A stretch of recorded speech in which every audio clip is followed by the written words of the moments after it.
At the courthouse steps, whispers darted like swallows. The burned-out Jenkins place had sat empty ever since the fire, a scar and a warning at the edge of town. Now, as Mara signed her name to the deed, Mrs. Cobb clucked her tongue and murmured, "She's throwing her life away on a pile of ashes." The baker's wife counted out loud how long before Mara would pack up and leave, and the feed store owner said the land was cursed, tougher men had failed to tame it. Yet Mara's hands didn't shake, not even as the clerk handed her a single iron key blackened at the edges. Alone, she walked the boundary fence, boots sinking in gray dust, the sun painting her shadow long across rubble and char. Where others grimaced and turned away, Mara stared at the smoldered field with a quiet certainty that unsettled the onlookers. She saw possibility where only ruin remained. Ash blanketed the earth like late snow. Burnt cornstalks jutted from the ground in twisted rows, gray and brittle, a patchwork of loss stretching out to the horizon. The farmhouse, once white and proud, now stood with its roof sagging and the porch rails scorched, glass glinting in blackened window frames. An old tire swing dangled lifeless from a singed walnut tree, and the well by the barn wore a crown of soot. Where grass should have been thick and green, only sharp stubble and the husks of wild thistles remained, dry as old bones and crackling underfoot at the slightest breeze. The barn was little more than a frame now, skeletal beams clawing skyward, a rusted weather vane teetering. At the pasture's edge, fence posts listed like gravestones, their wire runes telling a story of seasons lost. Above, the sky hung hot and cloudless, the blue so bright it made your eyes ache. The whole farm simmered in a haze of memory and regret, watched by a town that still carried the scorch marks of its own hard seasons. Mara's arrival had left many suspicious, for in a place whose very soil remembered pain, hope was a tender thing and often unwelcome. Mara Ellison hadn't planned to come home not like this, not to stay. Life had spun her far from the valley, a marriage that shattered somewhere between city hospitals and empty apartments, and a young son, Toby, whose laughter needed more open sky than concrete could offer. When her mother passed and left her nothing but a battered farm ledger and memories of dirt-crusted hands, Mara felt something buried inside her stir awake. The land ran deep in her blood. As a girl, she'd spent summers with her grandfather, planting beans by moonlight and learning how to read the weather in the wind's shift. She could recall the trick of coaxing tomatoes from stubborn clay, the way certain weeds foretold a wet season, and the patience it took to nurse a sick calf through the night. But adulthood had scattered those skills beneath layers of hardship and heartbreak, a father who drank away their savings, a family farm lost to auction, and years spent proving herself in places that never quite felt like home. Now, standing amid the ruins of the Jenkins place, Mara saw not just devastation, but a strange kind of second chance. She wanted to give Toby roots and to reclaim what her family had lost. Failure and grief had tempered her, but they'd also lit a fierce resolve. Where others saw a woman foolish enough to gamble on scorched earth, Mara saw a test one she was determined, against all odds, to pass, for herself and for her son's future. Locals said the farm was cursed. The evidence was everywhere. The fields bore scars from not one wildfire but three, each blaze more devastating than the last, stealing not just fences and barns but hope itself. Ash and char had seeped deep, leaving the earth strangely sour, plowed rows that refused to yield, rain that sank too fast or not at all. Old-timers remembered half-burned cattle limping through smoke, and neighbors who once lent hands now glanced away, fearing disaster might be catching. The Jenkins place had devoured fortunes and dreams. Its last 3 owners left behind debts and whispered regrets. Mara faced more than the ghosts in the soil. Her divorce settled with just enough funds to buy the farm and a rusted pickup. Each dollar sunk into the land risked her and Toby's fragile new start. The stakes towered, her reputation as a mother, her worth in the eyes of a skeptical town, and the kind of home she could build after years of drift.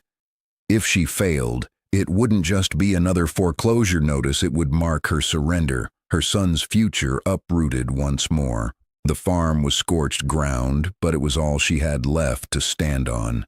Mara's first weeks on the burnt farm felt like a duel with fate. She borrowed an old rototiller from a neighbor and tried breaking up the top layer of ashy soil, only for the tines to clog on hidden chunks of charcoal and stubborn pockets of clay.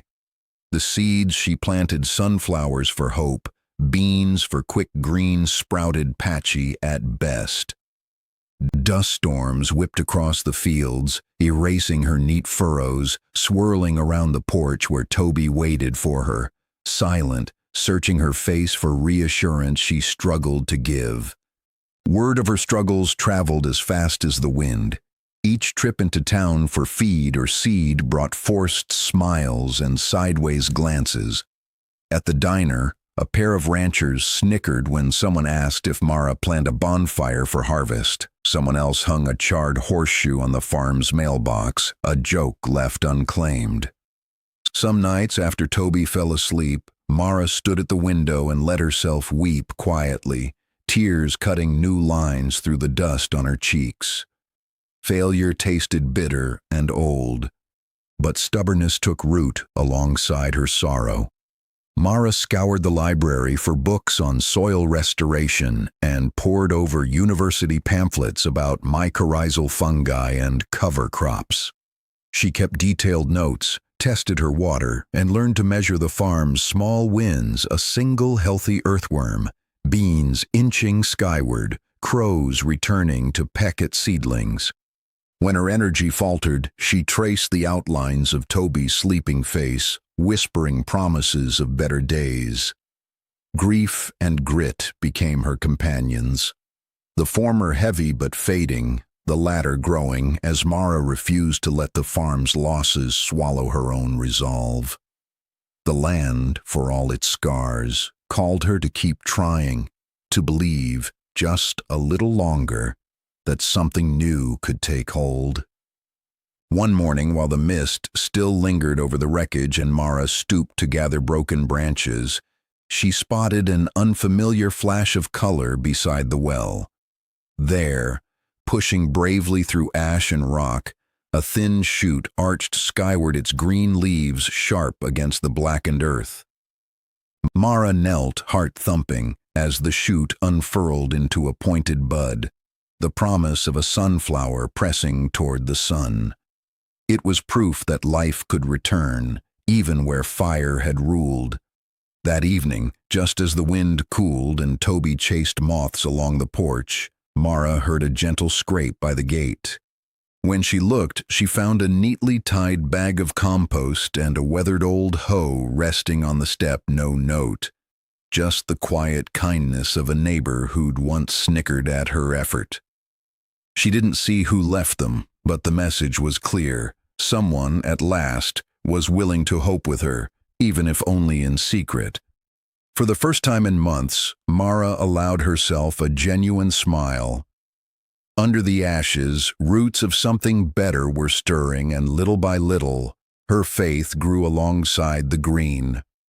Mara threw every ounce of learning and instinct into the battered ground. She carved out beds for biochar, using fire's own remains to filter toxins and restore structure to the soil. Every time she turned over a shovelful of black earth, she thought of the cycles the land had survived, and whispered thanks to the flames for leaving behind something useful.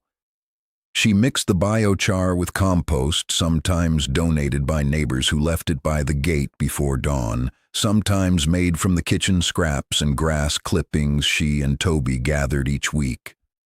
Where some saw only ruin, Mara saw the slow weaving of renewal. She laid thick blankets of straw mulch to hold in precious moisture. She dug shallow channels to harvest runoff when rare rains did come, guiding every drop toward thirsty roots. Inspired by her grandfather's stories, she planted rows of marigolds between beans for pest control and wild clover at the field's edges to rebuild fragile nitrogen. Each new step became a lesson in humility, patience, and the magic of combining science with tradition. By late summer, change was unmistakable. Bees found their way back to bright sunflower heads as tall as Toby's shoulders. Goldfinches darted between the stalks, feasting on seeds. A patch of tomatoes set fruit, plump and red against dark leaves, and the scar along the well brim overflowed with morning glory vines. Nights no longer ached with silence now. Crickets sang, and even a pair of brown rabbits ventured close to nibble tender shoots. Mara kept daily records. Every worm wriggled in the dirt, every new sprout counted as a victory. Toby, once withdrawn, began to join her in the evenings, muddy and laughing, his pockets filling with smooth stones and ladybugs. The walls of worry that Mara had built between herself and hope crumbled in the face of their shared work. Each small win stitched something new into her heart, a quiet pride, a certainty that healing was possible not just for broken ground, but for broken families too. By harvest, the farm's desolate hush was gone. In its place lived a symphony of green, sunlight catching on trellised beans, insects humming, and the echo of townsfolk murmuring that maybe, just maybe, miracles could thrive in ashes after all. 9 months after Mara unlocked the burnt-out gate, the farm pulsed with color and life, drawing curious neighbors like bees to an unexpected bloom. On open day, townsfolk who once whispered now walked the rows with surprised admiration, smelling sun-warmed tomatoes, picking beans, and marveling at sunflower crowns that outshone even the memory of fire.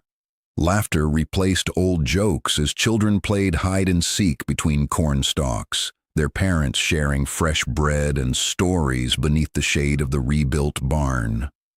Mara's doubters found themselves offering tools, clapping her on the back, and asking for advice about their own tired gardens. Even those who'd once mocked her fiercest critics stood quietly in awe, their skepticism melting into genuine respect. Rivalry gave way to fellowship, and Mara recognized in each handshake the slow healing of more than just land. As folks clustered under the walnut tree, Mara raised her voice. It wasn't just me. It was the land remembering what it could do, and everyone who believed with me even when belief was silent. The lesson bloomed as vibrant as the fields. Every patch of earth, however scorched, can be redeemed with enough heart and hope.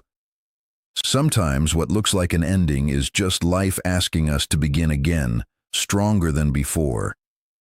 Have you ever been doubted for trying to save something others thought was beyond repair, a piece of land, a dream, or even your own spirit?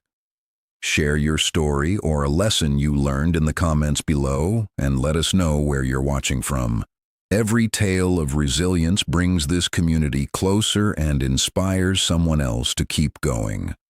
If Mara's journey moved you, subscribe and join us for more true stories of courage, transformation, and rural hope.